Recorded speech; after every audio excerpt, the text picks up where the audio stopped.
नमस्कार, मैं Brajesh Rajput the talk time में आपका स्वागत है। और इस बार हमारे साथ जो शख्सियत हैं वो किसी परिचय के मोहताज नहीं है। वो लेखक हैं, कथाकार हैं और कहानियाँ सुनाते हैं मंच पे खड़े होकर। तो मिलिए दिव्य प्रकाश दुबे जी से। दुबे जी आपका बहुत बहुत स्वागत है विस्तार न्यूज़ में। और हम लोग काफ़ी लंबे समय से आपसे ऐसी गुफ्तगू करना चाह रहे थे कि मगर आपकी व्यस्तता इतनी है और आप इतनी कहानियाँ लिखते हैं, और लिखते ही नहीं, आप तो सुनाने भी लगे हैं। हर आदमी हैरान है कि जिस समय में लोग कहा जाता है कि ये लोग पढ़ नहीं रहे हैं, और आपने इतनी सारी किताबें लिख दी इतनी सारी किताबें लिख दी। कितनी नहीं लिख पाया ये और देख के ही लगता है इससे ज्यादा रह गई मुझे लगता है इसमें 3-4 किताबें ला नहीं पाया हूँ। हाँ, नहीं, कम से कम 3-4 तो है पेंडिंग में, मेरी पीछे चल रहा हूँ मैं अपने टारगेट से। तो आखिर ये सब कहाँ से आ गया? एक दिव्य प्रकाश दुबे जो लखनऊ में पला बढ़ा, मुंबई जाता है, वहाँ नौकरी करने जाता है और कहानियाँ, किस्सा गोई कहानियाँ लिखने लगता है। ये सब ट्रांसफॉर्मेशन कैसे हुआ? सर, ये बड़ा स्लो प्रोसेस है और बड़ी लंबी कहानी हो जाएगी, लेकिन एक चीज़ जो मैं बताता हूँ कि जो भी हम लोग, चूँकि ज़माना हमारा पूरा, जिस समय में मैं 12th किया मैंने, तो उस समय पूरे देश में ट्रेंड, जैसे आजकल रील ट्रेंड में है ना, कि हर लोग ट्रेंड पे हर कोई गाना गा रहा है। जैसे मैं मजाक में बोलता हूँ कि इस धरती पे आप जो भी काम करते हैं, अल्टीमेटली आप रील पे डांस करेंगे, यही आपकी अंतिम परिणति है इस धरती पे। तो हमारे समय में जो अंतिम परिणति होती, इंजीनियरिंग करना, तो सुरेश कर रहा है, दिनेश कर रहा है, तो हमने भी कर लिया, तो हम लोग चले गए। वो जब आप करते हो 2 साल करने के बाद जब पहुंचते हो कॉलेज में, और आपका जैसे अमेरिकन ड्रीम टूटा धीरे धीरे लोगों का, आप जब प्राइवेट कॉलेज में पढ़ते हैं या जाते हैं, और किसी भी कॉलेज में जाएं, तो आपको लगता है क्या इसके लिए मैं 2 साल मैंने जीवन के लगा दिए। तो मेरा मोहभंग होना शुरू हो गया था अपने second year third year college से। तो मैं इकलौता तो था नहीं, मेरे साथ में और 3-4 लोग ऐसे थे जो बेचारे सोच के आए थे हम क्या करेंगे। और आप जब प्राइवेट कॉलेज में पढ़ रहे थे तो वहाँ से प्लेसमेंट होता नहीं था, तो आपको लगा कि अब यहाँ से भी स्ट्रगल अभी हमारा ख़त्म नहीं हुआ, या तो आप IIT चले जाते तो चलो नौकरी लग जाती। वहाँ पे हम 2-3 जो लुटे पिटे लोग थे, हम लोगों ने सोचा कुछ करना चाहिए। तो वहाँ पहला जो कहानी सुनाने का जो स्वाद होता है, तो वहाँ पे हम लोगों ने एक प्ले बनाया। उस प्ले में जब वो प्ले घटा, जब सामने हुआ, तो हम 2 साल का वो 12th के बाद का फेलियर प्लस 2 साल का कॉलेज का फेलियर, और जो 2 साल आगे आने वाला फेलियर है, उसमें जब पहली बार ताली बजी और 600 लोगों ने, और हमारे कॉलेज में पहली बार प्ले हो रहा था या स्किट हो रही थी जिसको बोलेंगे, छोटा था 20-25 मिनट का, तो जब बजी और हम लोग जब हाथ जोड़ रहे थे और झुक रहे थे, तो लगा कि इस जीवन में हमारा कुछ तो हो सकता है, कोई बात तो हमें एक ऐसी आ गई है जो हम कह के कुछ कर सकते हैं। तो वो सीड जो बीज है वो वहाँ डल के छूट गया। फिर हमने 4 प्ले किया, सब किया, लेकिन जीवन में वही होता है, आप एक राइटर से रेस से निकलते हैं फिर दूसरे में जाते हैं। तो उस समय फिर जब मैं निकला तो मेरी नौकरी वोकरी लगी नहीं, बहुत मैंने नौकरियाँ ढूंढी, कहीं नहीं लगी, एक भी जगह नहीं लगी। तो फिर मैंने कहा कि कोई बात नहीं, एक किताबें चूँकि मैं पढ़ता था बहुत ज़्यादा, घर पर भी माहौल था, तो ये था कि कुछ तो हो ही जाएगा अपना, ये कहीं ना कहीं डीप था मेरे अंदर कि कुछ तो कर ही लेंगे, ऐसा भी क्या है। फिर MBA वाले ट्रेंड में आ गए, फिर एक आध एड वाइड लिखे थे बीच में, लेकिन फिर MBA वाले में वो नौकरी करते गए। लेकिन होता क्या है, जब आप ठीक पैसा मिलने लगता है, काम करने लगते हैं, सब कुछ सही होता है। जैसे मैं जहाँ लखनऊ में जब रहता था अपने, तो वहाँ कब मोजा धुल के अलमारी में आ जाता है मुझे कुछ पता नहीं चलता था। बहुत लाइफ सेट थी, सब घर पे रह रहे हैं, आप जा रहे हैं आ रहे हैं। लेकिन इन सारी चीज़ों के बीच में एक चीज़, जब आप सोने जाते हैं रात में, तो तकिए के नीचे आपको एक ख्याल आता है रोज़ नींद से पहले कि हम क्या कर रहे हैं, क्या हम इसीलिए हैं। उस बेचैनी में मैं हर वीकेंड फिर कुछ ना कुछ आता था मेरे को। और हमारे उस समय के जो तत्कालीन बॉस थे, जो दुनिया में सारे ही बॉस ख़राब होते हैं लगभग कुछ ही अच्छे मिलते हैं, मुझे तो 1-2 बहुत अच्छे मिले और 1-2 बहुत ही ख़राब मिले, दोनों ने ही अलग लेवल पर इंस्पायर किया मुझे। तो वो पूछते थे कि तुम क्या करते हो दिन भर, हिसाब दो। जैसे 10 बजे आप आए ऑफिस, 10 से लेके 7 बजे तक पूछते थे हर एक घंटे बताओ क्या किया। अब हम लोग आते थे, जो हम लोग का ट्रेंड था, आते थे लैपटॉप ऑन करते थे, लैपटॉप जो गर्म होता था तो चाय पी के आते थे तो अब इसका क्या हिसाब दे आदमी। तो उन्होंने जो ट्रिगर किया, तो मैं हर वीकेंड कहानी लिखता था, और मंडे को बैठा के दोस्तों, क्योंकि वो इतना काम दे के जाते थे कि हमें 10-11 बजते थे ऑफिस में, तो बैठा के जैसे कथा सुनाई जाती है तो वो सुनाता था। तो मेरी बहुत सारी कहानियाँ इसीलिए जो सुनाने में ईजी हैं, क्योंकि मैंने उन्हें लिखा ही दोस्तों को सुनाने के लिए था। तो ऐसे 15 हफ्ते तक जो लिखा, वही पहली किताब बनी। और फिर जब पहला कदम आप चल देते हैं तो बाकी फिर केवल रिपीटिशन है। वो पहला वैसे बना, भले वो किताब बाकी जो किताबें सबसे कम चली होगी इवेंचुअली, अब धीरे धीरे क्योंकि सारी अब चलती है तो उसके हिसाब से कम है, लेकिन उस समय तो लगा बहुत बड़ी चीज़ हो गई ना। तो लगा कि अरे ये तो एक और दिव्य प्रकाश है और ये एक और आइडेंटिटी है। तो मैंने उसको ऐसे लिया कि मैं राइटिंग में मैं 2 नौकरियां कर रहा हूँ, एक नौकरी की सैलरी मिल रही है, एक की सैलरी बाद में मिलेगी। तो मैं ये सोच के लिखता रहा, मैं कभी भी ना पार्ट टाइम नहीं किया मैंने वो काम। मेरे लिए जब मेरी पहली किताब आई उस दिन से मैं फुल टाइम राइटर था। उसका पैसा फिर इवेंचुअली बढ़ने लगा। फिर एक दिन जो आप किताब या लिखने वाले जो असाइनमेंट्स का पैसा वो और जो आप नौकरी करने के बाद पैसा है वो मैंने मैच किया। मैंने कहा था ये पैसा कमाने में मुझे 12 महीने लगते हैं, 5 दिन लगातार जाना पड़ता है, सब करना पड़ता है, यही पैसा यहाँ से तो मेरे 6-8 महीने बच रहे हैं। तो मैंने हिसाब लगा कि मैं छुट्टी किस में ज़्यादा ले सकता हूँ, तो मैंने हिसाब से स्विच कर लिया। तो ये पर बड़ा फैसला था कि एक अच्छी खासी नौकरी करते करते आप सीधे लेखन में उतर आए। जी। तो मगर एक बड़ी बात जो है कि क्या आपको उम्मीद थी कि जो किताबें लिखेंगे या किताब आएगी तो इतनी पॉपुलर होगी, खासकर युवाओं के बीच में? नहीं सर, और जिस युवाओं के बारे में कहा जा रहा था कि वो पढ़ने से दूर हो गया। लेकिन ये सर, ये मैंने भी ना धीरे धीरे ये मैंने डिस्कवर किया। जैसे जब हम इसमें हो रहे थे, जैसे मेरा पब्लिशर भी अगर आप देखें तो जैसे हम इधर एज ए लेखक पैदा हो रहे हैं, वो एज ए पब्लिशर पैदा हो रहे थे। क्योंकि मनोहर श्याम जोशी ने बड़ी सही एक बात बोली थी कि हिंदी में पीठ ठुकवाने के लिए पैर दबाना पड़ता है ना? तो वो बात अभी तक भी बहुत हद तक सही है। लेकिन हमने ये सोचा ना हमें पीठ ठुकवाएंगे ना हम पैर दबाएंगे, पीठ अगर ठोकेंगे तो पाठक ही ठोकेंगे। तो एक लेके चले थे कि देखिए हिंदी में जो सबसे बड़ा उस समय चैलेंज क्या था, जो कि किताब दुकानों से धीरे धीरे अब 90% लोग किताब दुकानों से नहीं लेते हैं, वो कहीं ना कहीं किसी वेबसाइट से डिलीवर होती है। वो एक दुनिया खुल रही थी। और आप जो बात कर रहे थे, जैसे जो मैं लिख भी रहा था वो मैं ऐसे लिख रहा था जैसे कैंटीन में कोई बात करता है। मैं ऐसे कहानियाँ सुना रहा था जैसे एक दोस्त दूसरे दोस्त को कोई अपनी बात बता रहा है। तो वो लगता था। और ज़िंदगी में 2-3 बार हर किसी के जीवन में ऐसा मौका आता है कि जब उसको दीवार के पार दिखता है, तो ये मुझे लगता था कि कुछ होगा। ये नहीं लगता था कि इतना हो जाएगा। ये था कि हाँ, इससे एक पहचान, क्योंकि सारा खेल पहचान से शुरू हुआ था कि हमारे अंदर एक कोई व्यक्ति है जिसको हम भी डिस्कवर कर रहे हैं। आप अपने साथ एक जर्नी, जैसे आप पड़ोस में कोई बस में बैठा होता है या फ्लाइट में होता है, तो आप थोड़ा बहुत जानते हैं कई बार उसके बारे में। जब तक उतरते हैं तो भी थोड़ा बहुत जान पाते हैं। तो मैं भी अपने साथ ही बैठा था, तो मुझे भी नहीं पता था कि ये होगा। फिर आप एक चीज़ करते हैं तो अपने आप वो लालटेन की तरीके से एक राह से दूसरी राह निकलती चली जाती है। हम लोगों को जैसे बस एक चीज़ जो मुझे इतने दिनों में समझ में आई कि एक ना विश्वास एक अंधेरे में एक होना चाहिए। जैसे मेरी माता जी को जितना भगवान विश्वास में है, और मुझे इस बात का बड़ा कोफ्त होती है कि मुझे उतना अपने आप में नहीं है। तो वो जैसे है ना कि वो जो सरेंडर कर देती हैं, मुझे लगता है अब मैं जब लिखने बैठता हूँ तो मैं भी अपने आप को सरेंडर कर देता हूँ। जैसे ही मैं सरेंडर करता हूँ, बात मुझे ये विश्वास है कि जब मैं सरेंडर करूँगा तो कुछ कहीं से बन के आ जाएगा, जो है यहीं अंदर ही, लेकिन मुझे नहीं पता है।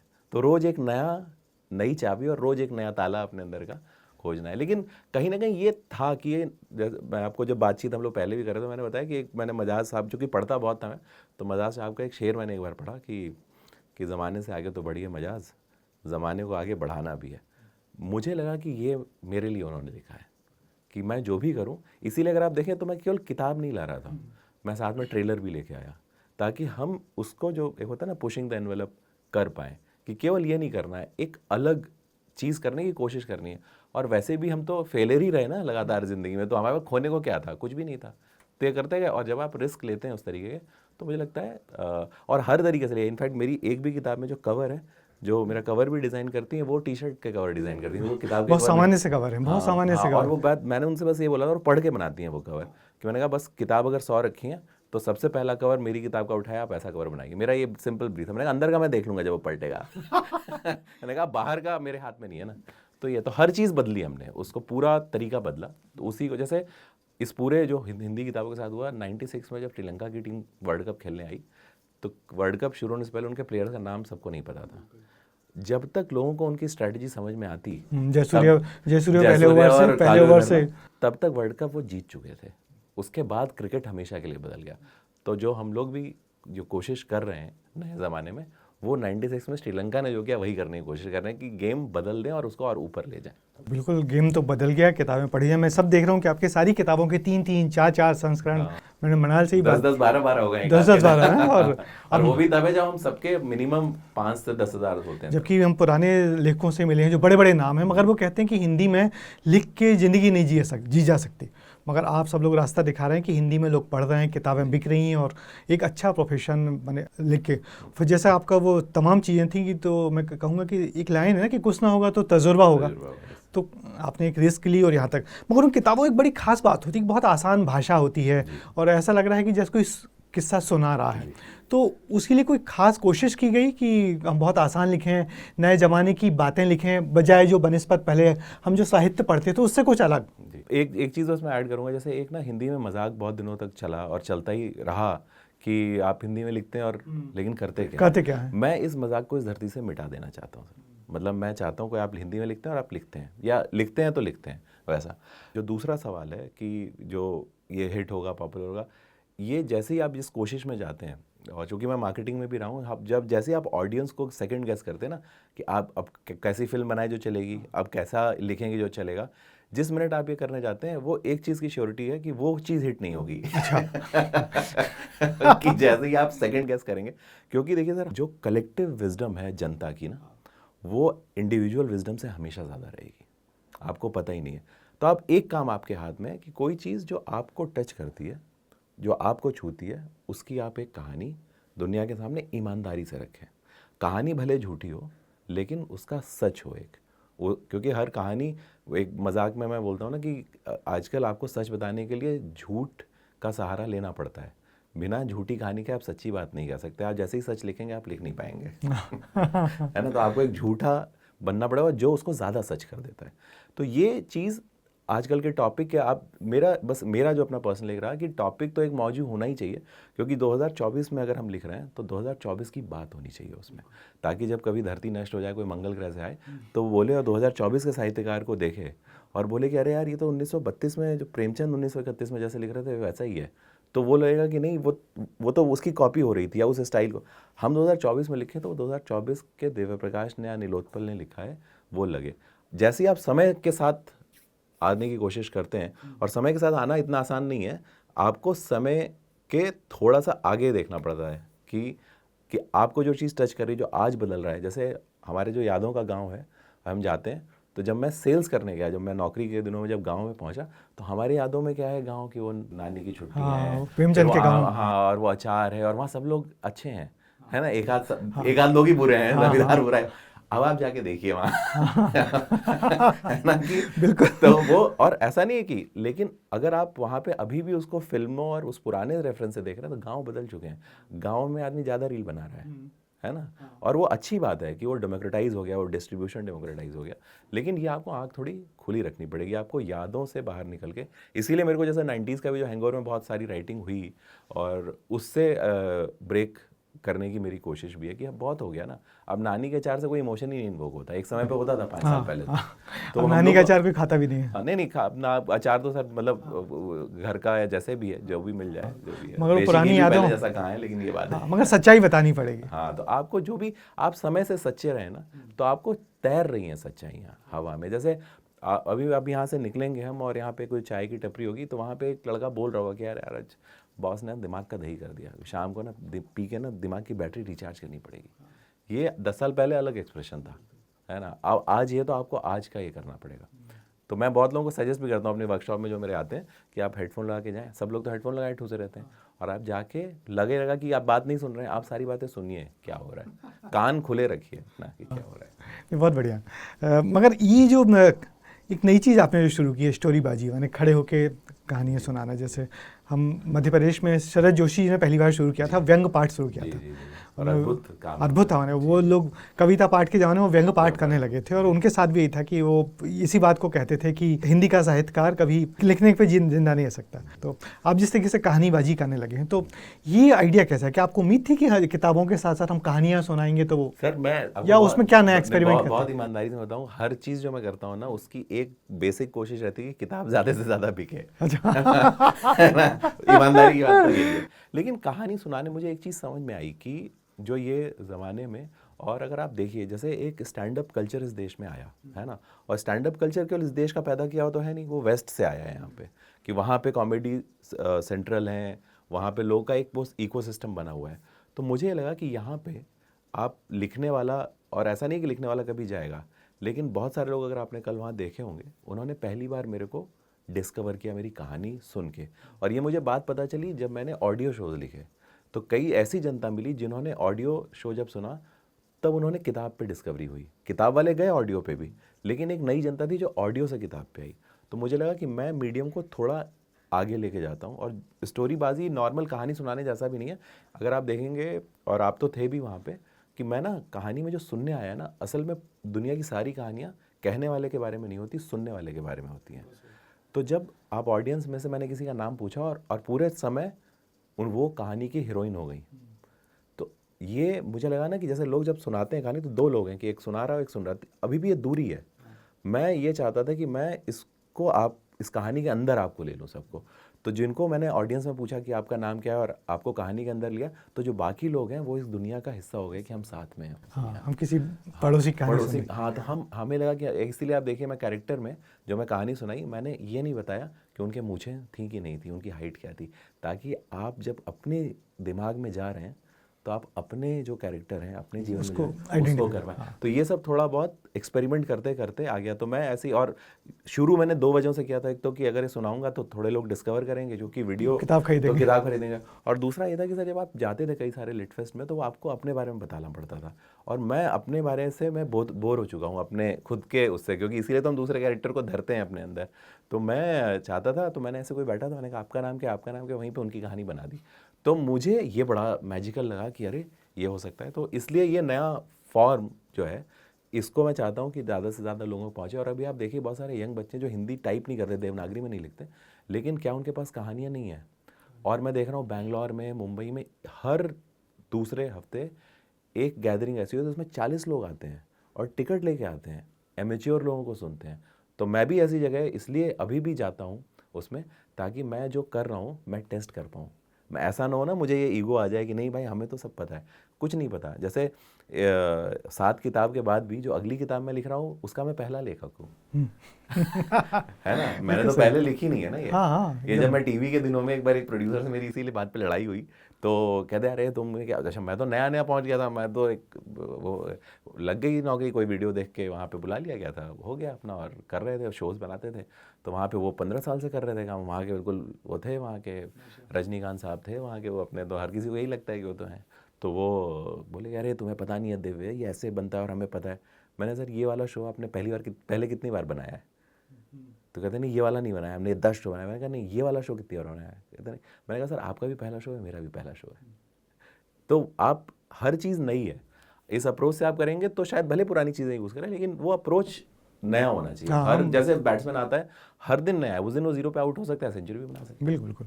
और इनफैक्ट हम लोग भी जो रिपोर्टिंग करने जाते हैं हमको लगता है हर दिन आज पहली बार करने जा रहे हैं, क्योंकि फिर किसी नए कैरेक्टर से मिलना है, नए आदमी से मिलना है, नए तरीके से उसको सारी कहानी उसकी कहानी सुनाना है। मालूम नहीं कैसा रिएक्ट करेगा, कॉपरेट करेगा नहीं करेगा, तो बड़ा बेचैनी तो होती है। मगर एक अच्छा, फिर आपने जो किताबें लिखी, स्टोरी बाजी कहानियाँ सुनाई, और फिर अब फिल्मों में आप चले गए, और वहाँ जिस तरीके से डायलॉग राइटिंग और स्क्रिप्ट राइटिंग है, तो ये क्या है, मैंने इसमें कितना फ़र्क देखा आपको? सर बहुत फ़र्क है। देखिए मैं जो लोग भी ये सुन के लेखक होने का गलती से भी उनके मन में बात जाए, लिखने का अदरवाइज़ भी जाए, देखिए जो किताबें हैं या जो कहानियाँ हैं वो इस धरती पे सबसे बड़ा फ्री स्पेस है। क्योंकि किताब जब आप लिख रहे होते हैं तो उसके किताब के hero, heroine, villain, item song सब आप हैं। लेकिन जिस मिनट आप कमर्शियल काम करते हैं, चाहे आप ऑडियो के लिए करें या वीडियो के लिए करें, बेसिकली वेब सीरीज़, टीवी या फिल्म, तो एक प्रोड्यूसर होगा, एक एक्टर होगा, एक डायरेक्टर होगा। आप जो लिखेंगे वो 3-4 लोगों को आपको कन्विंस करना पड़ेगा। और अगर आप OTT के लिए कर रहे हैं तो एक OTT का एग्जीक्यूटिव होगा, चैनल एग्जीक्यूटिव, उसको आपको बताना पड़ेगा भाई ये कहानी है, तो पहले वो अप्रूव करेगा। तो आप जो लेके गए हैं वहाँ पे 3-4 फिल्टर लग जाएंगे। आप किस लिए, अपने मन के लिए तो लिख नहीं रहे हैं कि आपके मन में आया, आप लिख रहे हैं किसी चीज़ के को टीवी पे या OTT पे आएगी फॉर्म के लिए, उसके कई सारे एक्सपर्ट्स बीच में हैं। तो आपको लोगों तक पहुंचने से पहले 3 लेवल से गुजरना है। तो आप लोगों के लिए बाद में लिख रहे हैं, पहले आप इनके लिए लिख रहे हैं। ये लोग भले लोगों के बता रहे हैं कि लोगों को क्या पसंद है, वो अलग बात है, और उसमें बहुत सारे लोग अच्छे भी हैं, खराब भी हैं, वो लोग एलिवेट भी कर सकते हैं, नीचे भी ले जा सकते हैं। बात यह है कि जो भी आप कहानी कह रहे हैं उसको आप इस फिल्टर से अप्लाई कर पाते हैं कि नहीं कर पाते हैं। तो फ़र्क ये होता है कि यहाँ फीडबैक आपको मिलता है, जबकि किताब में आप लिखने के बाद अपने क्लोज ग्रुप से फीडबैक लेते हैं। वो आप क्लोज ग्रुप बनाते हैं, आप अपने दोस्त या अपने रिश्तेदार या अपने कलीग्स को देते हैं, वो आपको फीडबैक देते हैं, आप चेंज कर सकते हैं। यहाँ पे क्या है, 5 लोग, आप जैसे पता चला आपने पूरी फिल्म लिखी, फिर एकदम से कोई एक्टर बोलेगा कि अरे इसमें तो मेरे सीन कम है ना। अच्छा, फिर उसके सीन है ना? बढ़ा। अब सीन कम है तो उनके करा लिया, आप सीन बढ़ाएंगे तो कहानी तो क्या है ना, एक रस्सी पे कोई चल रहा है तो सीन में आपने किया तो ये हिल जाएगा पूरा। तो आपको फिर बैलेंस करने के लिए फिर एक रिदम बनानी पड़ेगी, क्योंकि कहानी तो आप ये तो नहीं कर सकते ना इनके सीन बढ़ा दो, उसका एक आफ्टर इफेक्ट है ना, हर एक कंकड़ का जब आफ्टर इफेक्ट है तो फिर इसीलिए वो राइटिंग बहुत कई बार खिचड़ी की तरह होती है।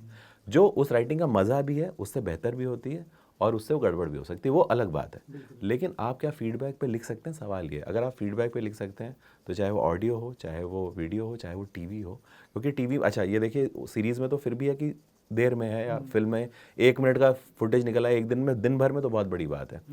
लेकिन अगर आप टीवी के लिए लिख रहे हैं तो टीवी में तो रोज़ आपको लिखना है। तो हम लोग बड़ा मजाक, जब मैं टीवी में था तो हम मजाक में करते थे कि आप सेट लग गया है, एक्टर आ गए और अभी डायलॉग नहीं आया है।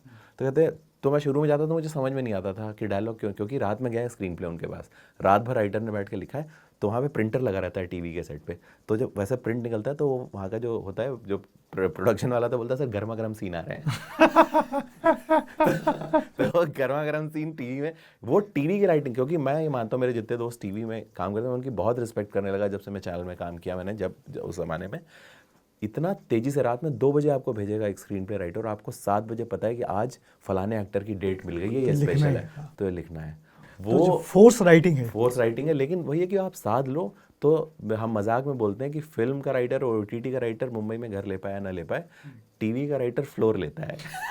अगर अच्छा उनका जम गया मामला। और क्योंकि वो देखिए वो क्या है ना, वो टेस्ट मैच की तरीके से है कि एक लंबा है, आपको खेल, आप छुट्टी पे हैं वहाँ पे आ जाएगा। तो वो जैसे अगर आप इतना पसीना बहाने को तैयार हैं तो बहुत पैसा है उस दुनिया में, क्योंकि आप देखिए इतना कंटेंट बन रहा है, तो बहुत बड़ी अपॉर्चुनिटी है। आपने तो मणि रत्नम के साथ काम किया है, तो कैसा अनुभव रहा? सर मैं उनके साथ अनुभव, तो मुझे लगता है मैं कभी किताब लिखूंगा, वो लोग अलग लोग हैं सर। जैसे मैं एक बहुत बेसिक फ़र्क बताता हूँ, मुंबई और जो साउथ में जो इंडस्ट्री है, जिस तरीके से आप देखेंगे उनकी जैसी कहानियाँ पिछले 3-4 साल में, कोरोना के बाद से एक चीज़ बदल गई। हर कोई बोलने लगा, अरे वो रूटेड कहानियाँ कह रहे हैं, हमारी कहानियाँ कह रहे हैं, जो है हमारी कहानी पूरे देश भर में उनकी टच कर रही हैं। वो लोग सिर्फ फिल्म बनाते हैं लेकिन फिल्मी लोग नहीं हैं, है ना। वो काम की तरह लेते हैं कि जैसे एक अच्छे बैंक में, एक सरकारी बैंक है जिसमें हर एम्प्लॉय को पता है क्या काम करना है। हम इधर, जबकि अनफॉर्चुनेटली मुंबई में कुछ लोग ऐसे हैं कि जो फिल्मी लोग हैं, जो गलती से फिल्म के बिजनेस में हैं। तो एक बेसिक फर्क है। तो वो उनके साथ तो सर वो अलग ही अनुभव है। मतलब वो डिसिप्लिन्ड हैं, और हाँ मतलब डिसिप्लिन है, और वो बहुत प्रोसेस ओरिएंटेड व्यक्ति हैं, और बहुत वहाँ पे मेहनत बहुत ज़्यादा करनी पड़ती है। लेकिन आप जब मेहनत कर रहे होते हैं और आप लगातार लगे भी रहते हैं काम में, तो कभी आप जब थकते हैं ना, तो मैं हमेशा सोचता था कि अरे ये मैं मणिरत्नम सर के लिए कर रहा हूँ। ये मैं आज से 10 साल पहले, क्या 2 महीने पहले तक भी, ये मेरे जैसे होता है ना कि अगर आप सपने भी कभी रात में देखें, तो कई बार ऐसा होता है ना, बहुत बड़ा सपना देखें तो सपना टूट जाता है, कि वो आपका सबकॉन्शियस भी कह देता है भाई तुम्हारे औकात से बाहर है। तो मेरे लिए सब बाहर के, दूसरी दुनिया के लोग थे। हम लोग कहाँ सिंगल स्क्रीन में, मैंने शाहजहाँपुर में दिल से देखी है, वो नायकन कभी देखी थी, तो वो लगता था ना कोई दूसरी दुनिया है। तो वो दुनिया मेरे लिए जो दूसरी थी, उनको उन्होंने जीवंत कर दिया, और ऐसे किया कि अब मैं करप्ट हो गया हूँ पूरी लाइफ के लिए। इतने अच्छे लोगों के साथ जब आप काम कर लेते हैं तो धीरे धीरे आपको मुश्किल होता है बाकी जगह वो एडजस्ट करें। तो दोनों एडजस्टमेंट, लेकिन वो अलग, मतलब जैसा माहौल, जितना फ्रीडम वहाँ पे मिला मुझे स्पेशली, हो सकता है सबका एक्सपीरियंस अनुभव ऐसा ना रहे उधर पूरी इंडस्ट्री में, लेकिन मोस्टली जो मेरे दोस्त लोग काम कर रहे हैं उनका बहुत अलग अनुभव रहा है, बहुत प्रोसेस ओरिएंटेड रहा है। और इसीलिए शायद वो आप देखेंगे कि जैसी कहानियाँ कह रहे हैं वो अभी भी कहानियों तक पहुँच रहे हैं, बहुत ही रूटेड। और अभी भी, और अपने गांव की आप कहानी, कांतारा अपने गांव की एक कहानी को आप कह दीजिए पूरे देश दुनिया देखेगी। हाइपर लोकल जो है वो ज़्यादा, और वो लोग ना, क्योंकि अपना अलग, मैंने वही बताया ना कि हाँ, कहानी हमारी होती है। हाँ, हम चाहते हैं कि हम अपने आप को, यहाँ हम ज़्यादा फिल्मी हो गए थे, वहाँ वो ज़्यादा धरातल पे। हाँ, तो आप जैसे जाएंगे, और वहाँ पे ऐसा नहीं कि वो एंटरटेनिंग नहीं होना चाहिए, बिल्कुल होना चाहिए। जो स्टोरी टेलिंग के कुछ एलिमेंट होते हैं वो उसमें होने चाहिए, लेकिन वो होता है कि आप एक नई दुनिया खोलते हैं, एक हमें नई दुनिया पता चलती है। आपको देखिए काफ़ी सारे लोग लिखना चाहते हैं और कहते भी हैं आपसे, उनको जो सेल्फी लेते हैं, फ़ोटो खिंचा रहे हैं, उसका मकसद यही होता है कि हम कहीं ना कहीं आप जैसा लिखें, दिव्य प्रकाश जैसा लिखना सीखें। तो बहुत संक्षेप में बता दीजिए कि वो लोग क्या करें, किस तरीके से शुरुआत करें। पहले तो अपने दिमाग से ये निकाल दें कि दिव्य प्रकाश जैसा लिखा जा सकता है, क्योंकि अगर आप मेरे जैसा अगर आप लिखने का सोचेंगे, कोई भी सोचेगा, ये सोचना गलत है। किसी के भी जैसा लिखते ही हम अपने से दूर हो जाते हैं, और जबकि लिखने की प्रोसेस उल्टी है। जीवन में ये जान लेना कि आप क्या कर सकते हैं सही से। आपका जो मोहल्ला है, आपका जो स्कूल है, आपके जो दोस्त हैं, आपकी जो रिश्तेदारी है, आप उसका सम टोटल है, आपका एज ए व्यक्तित्व जो है। और आपका व्यक्तित्व उतना यूनिक है, उस यूनिक दुनिया को बस आप डॉक्यूमेंट कर दें तो भी आप बहुत कुछ लिख लेंगे। तो वो आप देख पाएँ, तो मैं यही बोलूँगा कि जो भी आप देखें उसको इस नज़र से देखें कि वो दुनिया में एक दूसरे से चीज़ें जुड़ी हुई हैं, और बाकी तो फिर तो डॉक्यूमेंट्स, हर चीज़ स्लो मोशन में लिखनी है। और बाकी सबके पास अपनी ढेर सारी ढेर कहानियाँ सारी हैं। कहानियाँ। हम जर्नलिस्ट हैं, हमारे पास बहुत सारी कहानियाँ हैं, प्रोफेशनल हैं, आपके पास बहुत सारी कहानियाँ, और कैमरा पर्सन हमारे जो स्टाफ खड़े उनके पास भी अपनी अपनी कहानियाँ। ये सारे लोग लिखने लगे तो निश्चित ही लेखन समृद्ध होगा और बहुत नए तरीके से लिखा जाएगा। तो ये थे हमारे साथ दिव्य प्रकाश दुबे, जिन्होंने बहुत बेहतर तरीके से हमको बताया कि कैसे लिखा जाता है, कैसे उनकी लेखन यात्रा शुरू की और कितना वैरायटी का उन्होंने लिख के दिया है। आपका बहुत बहुत धन्यवाद बहुत दिव्य प्रकाश जी। और हर बार भोपाल आएंगे तो यहाँ पे जरूर चाय आइए। बनेगी और कहानियाँ को चाय के साथ अच्छे से जाती है। तो बिल्कुल बिल्कुल। चलिए हमको इजाज़त दीजिए, अगली बार फिर किसी और शख्सियत से मुलाकात की जाएगी। तब तक के लिए नमस्कार।